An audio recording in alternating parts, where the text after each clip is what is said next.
Friends, हम discuss करेंगे इब्ने रुश्द का पॉलिटिकल थॉट। ठीक है, इसको एवीरोस भी कहते हैं।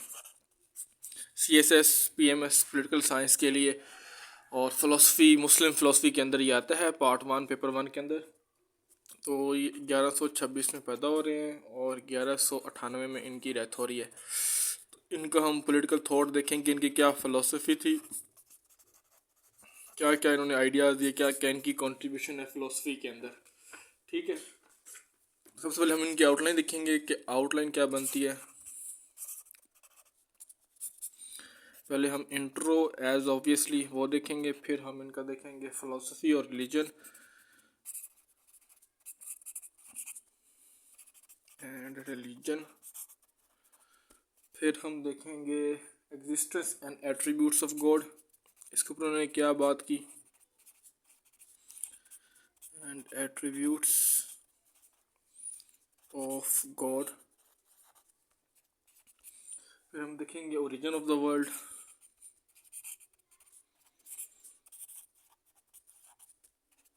फिर हम देखेंगे मेटाफिजिक्स के ऊपर ये क्या कहते हैं।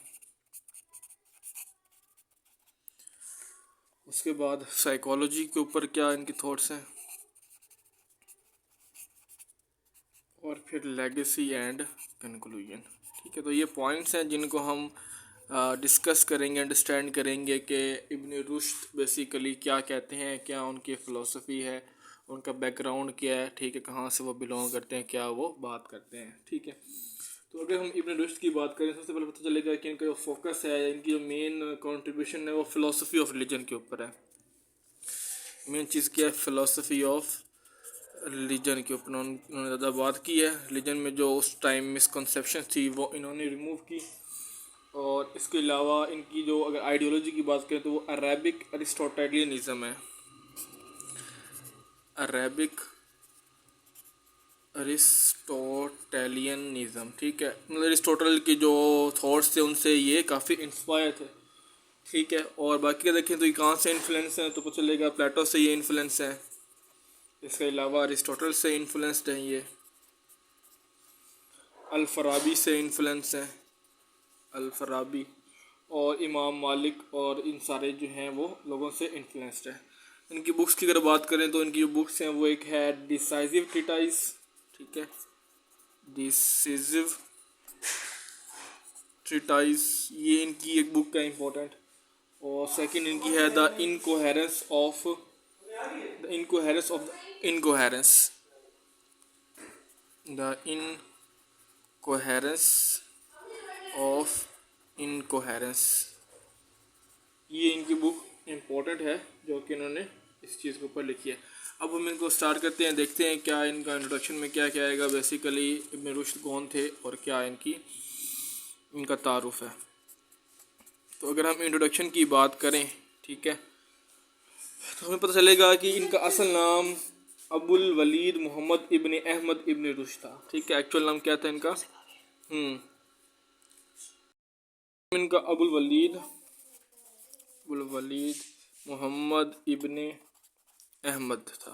ठीक है, इब्ने अहमद इब्ने रुश्द इनका पूरा नाम था। इनको लैटिन वेस्ट के अंदर एविनोस कहा जाता है, क्योंकि वेस्ट वाले लोग इनसे काफ़ी इन्फ्लुएंस थे, तो उन्होंने अपना ही टर्मिनोलॉजी यूज़ की, एविरोस की। एविरोस तो कहा जाता है इब्ने रुश्द को। इसके अलावा अगर हम देखें तो ये वेस्टर्न इंटेलेक्चुअल हिस्ट्री में काफ़ी ज़्यादा इनका एक नाम है, और इनके जो मेन काम है वो फ़िलासफ़ी और थियोलॉजी के ऊपर है। फ़िलासफ़ी और theology, theology means study of religion, उसको थियोलॉजी कहते हैं। तो उस टाइम जो था फ़िलासफ़ी और थियोलॉजी का जो डिक्लाइन हो रहा था, तो इसके ऊपर उन्होंने काम किया मुस्लिम वर्ल्ड के अंदर ना, क्योंकि इनसे पहले अल-गज़ाली आ चुके थे और उन्होंने कहा था कि फ़िलासफ़ी आपने यूज़ नहीं करनी रिलीजन के अंदर, रिलीजन के अंदर आपको अपने फ़िलासफ़ी के थ्रू उसको अंडरस्टैंड नहीं करना। तो इस हिसाब से मुस्लिम वर्ल्ड के अंदर, क्योंकि ये स्पेन से ताल्लुक़ रखते थे, अंदलुस से ताल्लुक़ रखने वाले थे, तो इन्होंने जो उस टाइम पे जो फ़िलासफ़ी और थियोलॉजी का जो इंटरेस्ट डिक्लाइन हो रहा था उसके ऊपर इन्होंने जो है बात की। ठीक है, क्योंकि जैसे ही इनकी डेथ बर्थ हुई just 15 years before his death, birth, मतलब इनकी बात से 15 साल पहले जो थे, क्या हुआ था, अल गज़ाली की डेथ हुई थी। अल गज़ाली, इनसे पहले जो फिलोसफर आए हुए थे, तो अल गज़ाली, मैंने आपको बताया कि जो अल गज़ाली थे वो इस्लामिक फ़िलासफ़ी के अगेंस्ट थे, इस्लामिक फ़िलासफ़ी के क्रिटिक थे। इस्लामिक फ़िलासफ़ी को कहते थे कि फ़िलासफ़ी को आप ना लेके आएँ इस्लाम को समझने के लिए, ठीक है। और जो है उनकी फिर वो डेथ हो जाती है, उसके बाद जो है वो इब्ने रुश्द आते हैं। अब जो अल गज़ाली हैं वो बेसिकली मुस्लिम न्यू प्लेटोनिक फ़िलासफ़ी के अगेंस्ट थे, ठीक है। न्यू प्लेटोनिक फ़िलासफ़ी, मुस्लिम न्यू प्लेटोनिक फ़िलासफ़ी, ये मतलब कि मुसलमान जो थे ना वो प्लेटो से, ग्रीक से काफ़ी इन्फ्लुएंस थे, क्योंकि फ़िलासफ़ी सारी प्लेटो से निकली है, ग्रीक से निकली है, एथेंस से निकली है। तो मुस्लिम फ़िलासफ़ी के वो अगेंस्ट अल गज़ाली, तो उसको ये क्रिटिसाइज़ करते थे। और वो जो अल गज़ाली थे, एक तो इसके अगेंस्ट है, दूसरा अल गज़ाली जो इब्न सीना है, ठीक है, इब्न सीना, जिसको अंग्रेज़ी में वो कहते हैं एविसीना, एविसीना, CENN, ठीक है। तो जो अल गज़ाली थे वो इब्न सीना की फ़िलासफ़ी से भी अगेंस्ट थे, उससे भी उसको वो क्रिटिसाइज़ करते थे।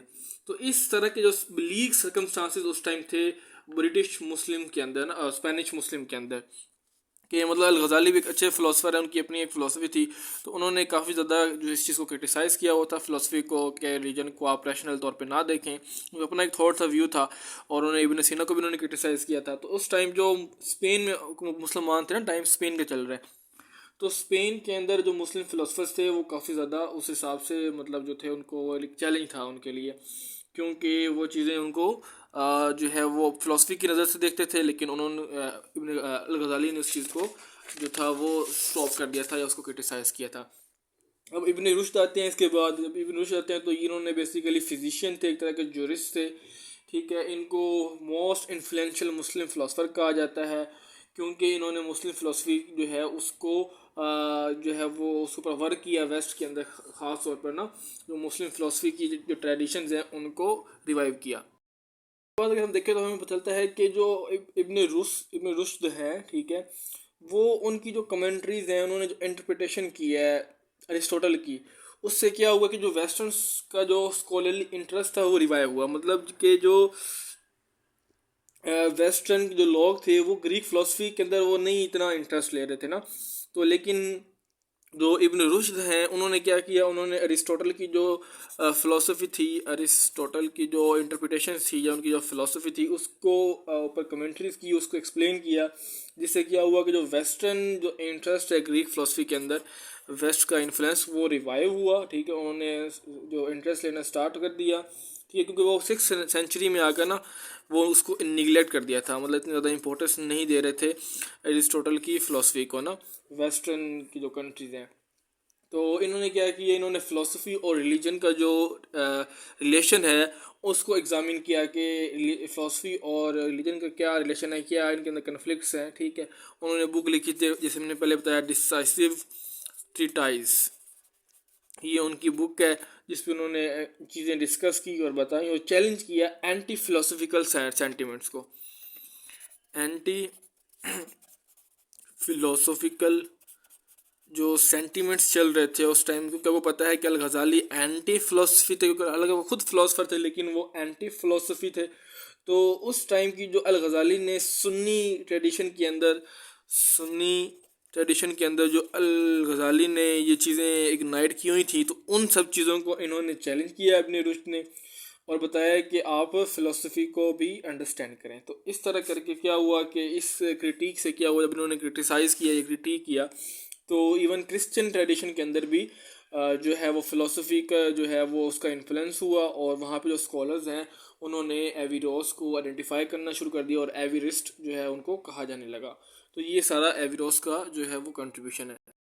ने क्या कहा कि जो आप मुस्लिम जो थियोलॉजियंस हैं, मुस्लिम के जो स्कॉलर्स हैं या सो कॉल्ड उल्मा है या मुस्लिम की जो चीफ है, वो जो कहते हैं कि फ़िलासफ़ी नहीं होनी चाहिए इस्लाम के अंदर, वो जो कहते हैं कि इस्लाम के अंदर फ़िलासफ़ी की कोई जो है वो वैल्यू नहीं है, ठीक है, फ़िलासफ़र जो है आउट साइड है इस्लाम के, तो इसकी कोई बेस नहीं है। जो मुस्लिम थियोलॉजियंस जो ये क्लेम करते हैं वो बेसलेस है, उसका कोई स्क्रिप्चर के अंदर, कुरान मजीद के अंदर इस चीज़ का प्रूफ नहीं मिलता है कि वो जहाँ पे हमें ये पता चले कि जो कुरान मजीद है या इस्लाम है वो फ़िलासफ़ी के अगेंस्ट है। तो मुस्लिम जो थियोलॉजियंस हैं या जो मुस्लिम स्कॉलर्स हैं या चीफ हेड है, तो उनकी जो बेस है वो है ही नहीं। वो उनको वो जो कुरान मजीद में उनको कोई प्रूफ ही नहीं मिलता, या कोई उनके पास बेस ही नहीं है, कोई उनके पास लॉजिक ही नहीं है कि वो उस चीज़ जिस बेस पे वो फ़िलासफ़ी को जो है वो क्रिटिसाइज़ करें। ठीक हो गया। उसके बाद इसके बाद इब्न रुश्द ने क्या किया, कुरानिक वर्सेस को इंटरप्रेट किया, उसकी एक्सप्लेनेशन किया, उसके ऊपर उन्होंने कमेंट्रीज किया, उसको जो है डी कोड किया। तो जब उन्होंने डी कोड किया कुरानिक वर्सेस को या कुरान मजीद को, तो उन्होंने बताया कि इस केस में तीन जो है ना वैलिड पाथ्स हैं, तीन वैलिड पाथ्स हैं, मतलब तीन तरीके हैं जिस वजह से आप कुरान मजीद को अंडरस्टैंड कर सकते हैं, आप रिलीजियस ट्रुथ तक पहुंच सकते हैं। जो इस्लाम ने बताया है, जो सच या जो भी एक हकीकत बताई है, जो भी गाइडेंस दी है, उसको अंडरस्टैंड करने के लिए तीन तरीके हैं, तीन पाथ के थ्रू आप जो है रिलीजियस ट्रुथ तक पहुंच सकते हैं। और जो फ़िलासफ़ी है वो भी इसी का ही एक पार्ट है, फ़िलासफ़ी इसी का एक पाथ है, एक तरीका है, एक स्ट्रेटजी है, एक टूल है, जिसकी बेस पे आप रिलीजियस ट्रुथ तक पहुंच सकते हैं, आप उसको अंडरस्टैंड कर सकते हैं। तो इस वजह से जो फ़िलासफ़ी है उसको प्रोहिबिट नहीं करना चाहिए, उसको रिस्ट्रिक्ट नहीं करना चाहिए, उसको नहीं रोका जाना चाहिए। इसके अलावा जो इब्न रुश्द हैं उन्होंने चार जो सेक्ट्स कह लें या चार उस टाइम पे जो स्कूल ऑफ थॉट थे, ठीक है, गॉड की कॉन्सेप्शन के ऊपर, उनकी एट्रीब्यूट्स और एक्शन के ऊपर, उनको चैलेंज किया। ठीक है, चार उस टाइम जो चल रहे थे स्कूल ऑफ थॉट, एक था एशराइट, ठीक है,